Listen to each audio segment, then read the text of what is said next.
Hi, I'm Phyllis from southernfrugal.com. Well, this morning in my emails, I had a question from ohpineapples. I'm not sure if you're a guy or a girl. I think a girl probably. Anyway, she or he is from California, and they asked the question, what's really the difference between lunch and dinner? And I'm sure she asked that question because sometimes I call it lunch, sometimes I call it dinner. Who knows, right? So Depending on what you got. that's right, depending on what you're having for the meal. But anyway, we wanted to talk about that a little bit. And I did answer her back, and I thought I answered her well, right? It sounded good. Yeah. So, of course, breakfast is breakfast, right? And then lunch can be dinner, right? Depends on how many people are coming and what you're serving. Yeah, how big the meal is. So on Christmas Day at lunchtime, it's called Christmas dinner. And on Thanksgiving, it's called Christmas dinner. Yeah. And on Sunday, if you're having people over or if you're having a really big meal, it's called dinner. Well, even if you go out. Even if you go out, yes, dinner. right. Sunday. It's called dinner.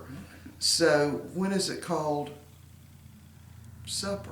All the time except when it's called dinner. That's right. That's right. No, That's right. seriously, it's always called supper unless you've got some big meal planned or something. Yeah.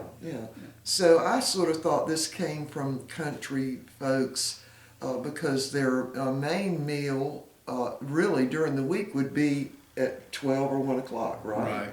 So they'd always have a big meal, and then, or at least the way my grandmother did it, then you had leftovers, and it was called supper. Right. So the big meal was dinner, and it would be at around 12, 1 o'clock every day, and then the men would rest, an hour or so, and then go back out in the Depends on field. how hot it was. That's right. Yeah. If it's real hot, it'd That's stay right. in until 2 or what? 3 hours. Yeah. And then go back out and work really until dark. Right, And right. then you had supper, which Right. was leftovers from dinner. Yeah. Right? The Army did it right. It was always mess call. Okay. Yeah, so they didn't just tell you. They didn't tell you if it was breakfast mess or lunch mess or supper mess or dinner It's just- mess. just- it was just- mess call. Yeah, that's smart. All right, so, and of course, brunch would be if you had a late breakfast and an early lunch, and that was what, 10 o'clock or so, 11? Right. Or if you're out of town going to a big hotel and they're serving a big spread about what 10 or 11 o'clock. Uh-huh. And a lot of times Sunday brunch is what they serve. Yeah, so that would be everything from eggs and bacon to whatever. Well, whatever, yeah. Yeah. Whole smorgasbord of stuff. Yeah, that's right. But you know, that must be a 20th, 21st century term. Brunch. Yeah, brunch. Yeah. Yeah. All right, so I don't know. Did we clear that up? I don't think so. Well, no, I don't think well, so. that's just what we're used to in South Carolina. I think in the South in general, North Carolina, Virginia too, lunch would, if you're calling it lunch, it's probably soup and salad or soup and grilled cheese or some a lighter meal. If you're calling it dinner, then in the middle of the day, it's a much bigger. If that's the biggest meal of the day, would be at lunchtime. You'd have dinner. Right. Right? Well, you know, anytime company is coming, we always seem to want to call it dinner Uh-huh. whenever we serve it because, you know, we can always have leftovers, you know, Uh-huh. for maybe after the company leaves. At night or, Yeah. or around 6 o'clock or so. But Yeah. I think you ladies decided all these terms. You think it was the women that because decided because that? men we would just call it chow or a mess call like I said or grub or let's vittles say, or something like that. Or what's for supper? And you know where does something to carry you over fit in? I don't know. It's not on my list. Well, A smoothie? Yeah, A smoothie. or something. Yeah, but if you've got maybe 6 meals a day, then you've got to add some things. Yeah. Well, Yeah. afternoon snack. We even started using the term lunch per. You know, Lunch per. Yeah, Which lunch would be per, yeah, it would at be 3 lunch and o'clock. supper if you, that's right. And it So- was just the two of us maybe sitting down. Yeah, so you'd have your smoothie at 8 o'clock or so, and especially if it's got peanut butter in it. Oh, yeah. And so then you wouldn't be hungry until 3 o'clock. Then you have the midnight snack. That's You like those, don't you? Too much. I know. Too much, All right. Well, while we've got you here, have you got any stories? I don't know, but I've been looking at your hair a little bit. All right. What's wrong with my hair? Oh, yeah, you changed it. No, I had it up. Oh, you changed it. Oh, boy. Oh, you don't like my hair up. Yeah, Look, when I trim the dogs, the hair goes up in a bun. It looks does. good, though. Because what Yeah. if I got it caught in the clippers? Well, I can understand that while you work. Yeah. All right. So today, Mr. Bucky's already been outside and picked up all the poo from 3 days? Yeah. 3 days of poo. Yeah. Dog poo. Yeah. And so today, and I've got oranges that are getting ready to go bad because this time at the farmer's market I got those that were really ripe. So what I'm going to do is juice all those Okay. and freeze them so that I can put them in smoothies. What and about those tomatoes? I don't know. I want you to make a tomato pie. I'm not going to You make said it. no. No. All right. No. I don't like tomato pie, so I'm not Oh, making I one. think it's real good. No. Okay. I've got too much to do. Oh, okay. Yeah. So. Well, I'll let our friends decide. Well, Maybe no. They might ask you about it. I don't. That's what I know. That's why you do this on video all the time. You got to stop that. Okay. All right. So also we're going to work in the garden today. Yes. Right? Yes, we are. And so we've got so many weeds out there. He's going to have to take the lawnmower out before it can be turned over. That's right. And so we've decided. Have we decided to not get a tiller? We're not going to rent one. We're- We're going to buy one. But we're going to go ahead and dig the garden up, and then we're going to buy a tiller. No. Why would you do that? No, we're not going to do that. So when are we going to get the tiller then? Well, I thought maybe we'd go ahead and get it next day or so. Okay, but you're going to get the weeds down Yeah, first I'm gonna because you do that. can't till with the weeds are about that high. Well, you know how it is with spring grass. Yeah, It comes up and you got to get rid of it. yeah, that's right. Because it's just no good. You can't wait for it to die out before you plant your garden. That's right. Well, we got to plant the garden here in the next couple of weeks. That's true. Yeah, And then what about up at Mountain Rest? you got to plant the garden up there We too. got a garden up there too. How do we get the tiller up there? Well, that's a problem, isn't it? Yeah, it's a big problem. We do have a little truck, you know. Because we need the tiller up there more than we actually need it here because the garden's a lot bigger. Well, we've got that little 88 Mighty Max Mitsubishi truck. Yeah. Oh, yeah. I don't think we told them we decided against getting the big truck That's right. because we couldn't figure out why we wanted it. That's right. Well, the Lord stopped that. Yeah. He said, if you're planning on building a house up here, you don't need to spend that much money on the truck. Yeah. Yeah. Yeah, So that 'cause- made good sense. Yeah, it did. I don't know why we didn't think of it before. We had to let the Holy Spirit think of it. Well, first. what we did was I was the one set on a Ford 150. I just really wanted that bad. Yeah. But now I don't want it so much because I No. do think the little truck, it's a truck and we already own it. Yeah, and I'm gonna put it in the shop. I know that you have difficulty steering it. Yeah, it's like driving a tank. It is. I mean, our little grocery store is 3 or 4 blocks away, Yeah. but you have to make several turns. And if I drive that little truck, by the time I get to the grocery store, I'm exhausted because it's real hard. It doesn't have the power. Why doesn't it have power steering? Well, it's just an old truck, but I mean, I'm going. We got to do something about that seat too, the front seat. Yeah.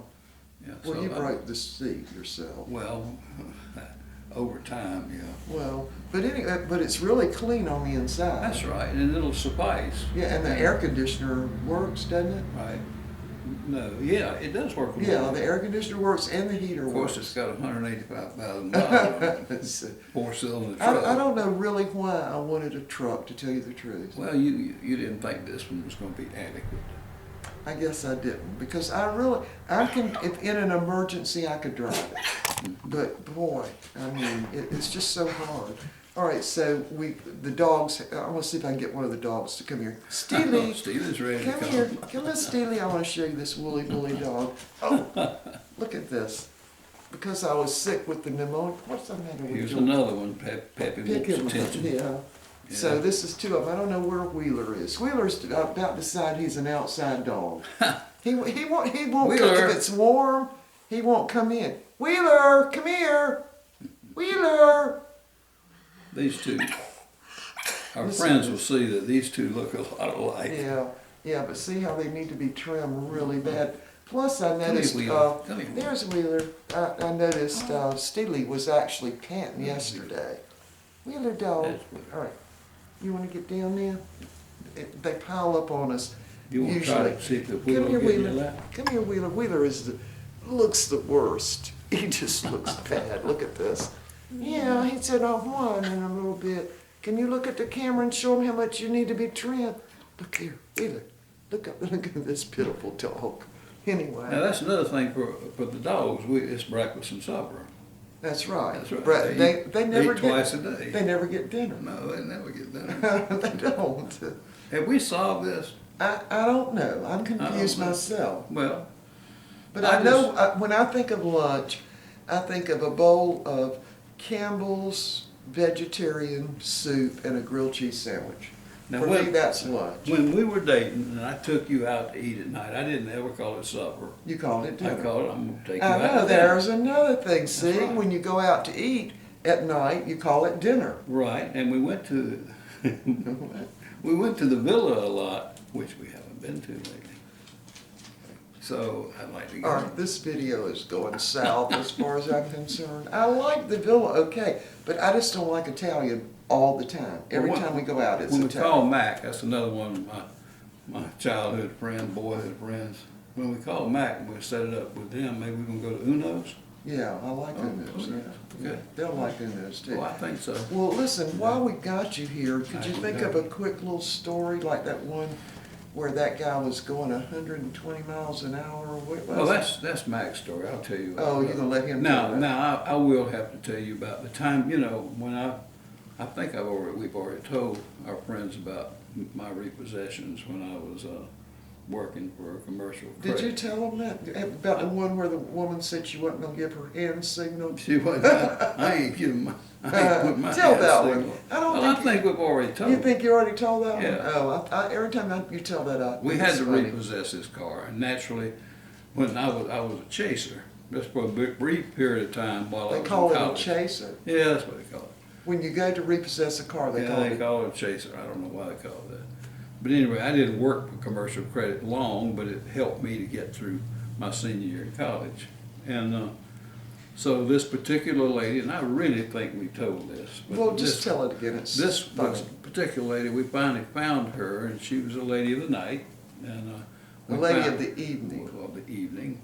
And we found her, and we asked her to sign her car over. She realized it was about 4 months past due. And she had been sort of evading us. So the car was just sitting outside. The car was there. We knew where the car was. We saw the car. So anyway, we went in, two of us, well, this particular lady, went in and tried to get her to sign it over. And so she said, "No, I ain't putting my hand signal on nothing." Hand signal. Yeah, so that's one. But the other thing you reminded me of, the only time that I really played a fool in driving was the time that I had to go out and repossess a 1959 Plymouth Fury. And was this in 1959? 1959 Plymouth Fury. But I And it mean, was what year fast. was it? 1959. Oh, so it was brand new. Right, but yeah, this was 1959. Yeah, So it was okay. brand new. It hadn't been, they hadn't had it long. Very few miles on it, really. Anyway, it was turned in. No problem with getting it signed back over. I remember going out and getting the car. And any rate, my roommate at that time was Andy Rich, and he and I were just staying together off campus. And so we decided we'd go out and see what that Plymouth Fury would do. Oh my goodness. Where were you? What highway I was was that? in West Columbia, and at that time, you know where Love Chevrolet is? Well, at that time, there was nothing down there except Maurice Bessinger's barbecue was way down there. Yeah. Everything else was just like woods. And so, Out in the country. right. But where Love Chevrolet is now, there was a curve right there. But after you got over that curve, then it was a straight shot. To Columbia, yeah. And it still is. It's just businesses Right. everywhere now. So I was driving, and Andy was with me. He worked with Stevenson Finance too, so both of us were chasers. Both of us trying to get through college. And I just went ahead and let it happen.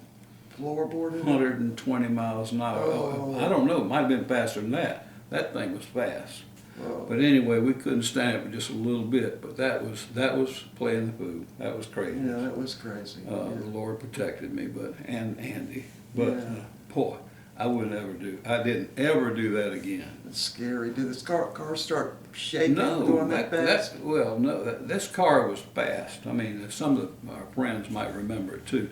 A But this 59 '59 Plymouth Fury. Oh, Plymouth Fury. Right. Anyway, that was the only time I really played that kind of a fool.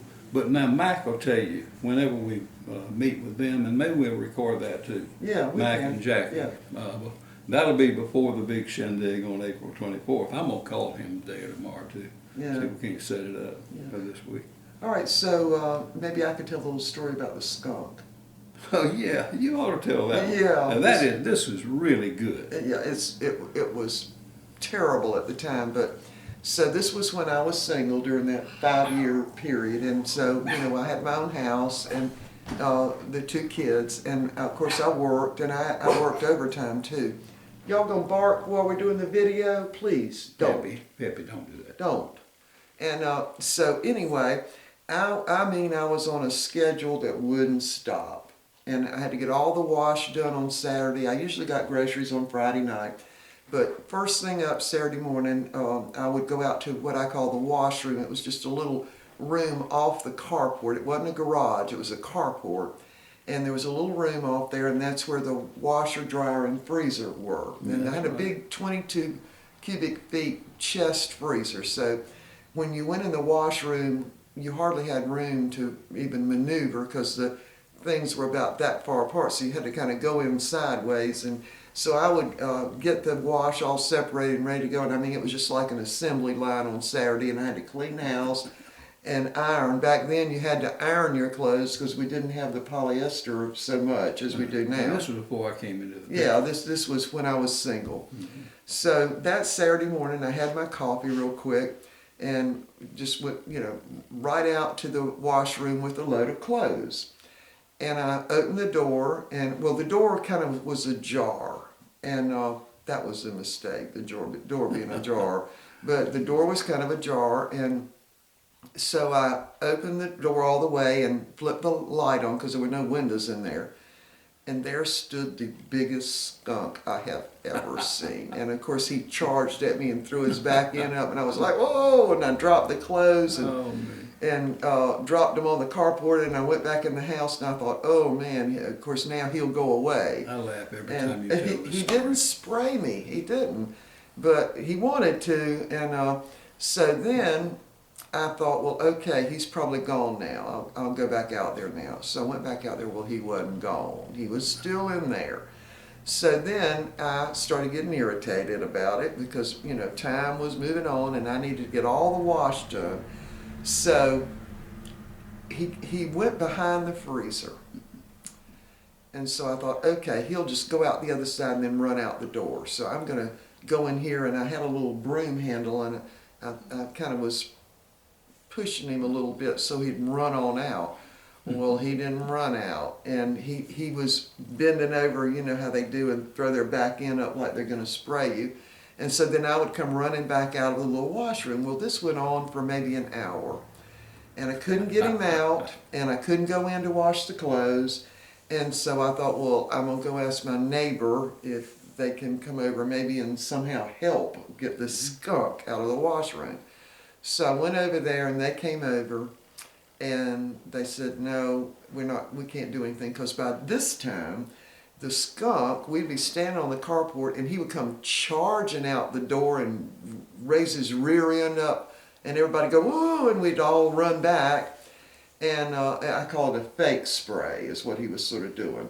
So then the neighborhood kids got involved. My kids got involved. By about 10 o'clock, we had probably 25 people standing in the front yard and on the carport. Everybody trying to figure out how to get the skunk out of You there. know they call the fire department? No, I should have though. I should have. So anyway, I am getting so irritated at this skunk. I don't know what to do because time's just going by. I only have Saturday to do all the wash, do the cleaning, and do the ironing, and get ready for the next week. And of course, Sunday, is a day of rest and church. So I just didn't know what in the world I was going to do. Nobody could help. So finally, this little kid from down the street came. Of course, everybody was coming because what's going on? There were all this crowd in the front yard. And everybody was laughing so hard about it. It was just so funny. The only one who wasn't laughing was me. I bet. So as it turned out, I had a dog carrying flight cage type thing in the garage. And so in the little washroom, so I got that down. And I thought if I go behind the freezer and make enough racket and all, it'll scare him. He'll run out into that little carrying case and we can get rid of him some way. And but he wouldn't do that. So he just kept running and charging at the crowd. And when he would come out, one of the kids would try to run and get the door closed, but he was so fast, by the time that the kid would run around there to slam the door, he would already be back in the little washroom again. I was so angry. I mean, I could have killed him with my bare hands. How many hours did that? Oh, it was hour after hour this went on. So finally, it was about maybe 2 or 3 in the afternoon, and this little kid had gone down the street and on the next block and told this lady that he thought her skunk was in my washroom. So sure enough, everybody's out in the front yard. All the kids are thinking everything's so funny. Even the adults thought everything was so funny. And the lady come driving up. She parked at the end of our driveway. And she got out of the car and she said, "Oh, my little baby, come here." Well, that skunk come flying out of the washroom, ran down the driveway and jumped in her arms. I mean, I was beyond words. I was so mad. They had wasted almost the whole day with this skunk. Well, it turned out it was a pet skunk and he had been de-scented. Yeah. But he didn't rear up. Once he saw her, he just went running down the driveway to her. So Well, skunks are pretty big, aren't they? yeah, he was huge. About the same size as a standard poodle, maybe? Not Not that. quite Big. that. No. Well, bigger than These dogs. Yeah, he was fat too. He was really fat. But here's the little how it turned out.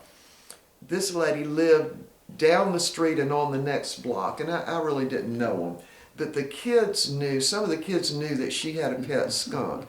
And their house was just like ours as far as the carport and the little washroom was situated. And apparently the skunk got out that night and he got lost and got confused. Yeah, he got confused and he found our house and our door was open on the little washroom, so he just went in. And I mean, he acted like he lived there. So what time was this? Oh, this was by the time everything was said, I'd say at least 3 o'clock. I mean, the day was gone, really. And I still had all the wash to do, the cleaning to do. I couldn't believe it. But then you had to get ready to go dancing that night. No, I didn't. I wasn't going out back then. No, I had too much work to do. But anyway, so as it turned out, it was a pet skunk. He had been de-scented, but he was still raring up at us. You know how they walk along and they rear up that tail. He was doing that, and everybody would go, "Oh," and jump back, And this just went on all day long. I mean, just hour after hour, and I just was very, very upset about it. But from then on, we always kept that door shut. Right. We always kept it shut because we didn't know when he might get out again. But he, when you thought back about it, he was way bigger than a wild skunk would have been. Way, way bigger, and it just... He was well fed. Yeah, but she's, just talking to him like he was a little kitten or something, and he just ran and literally jumped in her arms, and she was kissing on him and everything, and I was like, Well, every time you tell this, I always think about, I remember that freezer. Yeah. It seemed like one of you or Renee or Stephen could have gotten on top of that freezer and kind of gotten behind that skunk. Of course, Well, everybody you was were afraid they were going to get sprayed, Okay. and we should have. If we'd known anything about skunks, we would have known he would have sprayed me the first thing, Yeah. and he didn't. But he kept rearing up. You know, they walk along, they lift that back end up, and you're just like, oh, you know, you're afraid, terrified you're going to get sprayed. But anyway, That's quite kind of a long story, but yeah, I never forgot. I told the people at work about that the next week. And we were all up in the cafeteria at lunchtime, and they were falling on the floor laughing. They thought it was so funny, but I really never thought it was funny. I still don't think it was very No. funny because I remember how I was very frustrated because, I mean, it took me all day to get all the wash done, to get the house cleaned and all Right, that, you know. right. And it Well, just wasted my whole day. Seems really. like one of those children would have known about that pet skunk. Well, They might have. one of them did because they went down there and got the lady. Oh, yeah, Yeah, okay. she didn't even know the skunk was see. missing, I don't think. Mhm. But she said he lived in her little washroom there, Mhm. which looked exact. I think it was even, Right. their house was even painted the same color as my Well, house. he just got confused. He Yeah. thought he was home. Yeah. All right, well, so that's it. We don't want to make the video too long. Can you think of anything else? No, well, no, I think you're right. We think we need to go on and on. We'll see him another time. All right, so we are gonna get some stories from you, though, at some point here. Well, I mean, you mean more stories? Well, on another video. Oh, well, yeah. See, if we say this on the video, then you'll have to do it. We right? got plenty of stories to tell. All right, so I've got to cut Mr. Bucky's hair today. Can y'all tell? Oh, I'm like Ben Cartwright now. Yeah, you do look like Yeah, Ben Cart. yeah, yeah. Oh, and somebody wrote in, and they were talking about, I don't remember who it was, but one of the comments was that in his younger days, some of those pictures I showed on that video, Mhm. they said he looked like Russell Crowe. Oh, And I look back on him, and he does. I've been told I look like Bobby Knight, too. I mean, Who's Bobby Bobby Knight? Knight was a former Indiana basketball coach. He Yeah. coached at Texas Tech, too. Yeah, But he's got white hair like I do. yeah. And I think Well, that's where you're they came gonna get cut, and his mustache and goatee or beard or whatever that is Well, I gotta be really need a cut off. shave. Yeah, you do. All right, so we're gonna work in the garden. I'm gonna do oranges, trim the dogs as far as I can get with it, and I might cook a meal. Tomato pie. No. All right, we're definitely going on that one. All right, see y'all next time. Bye now.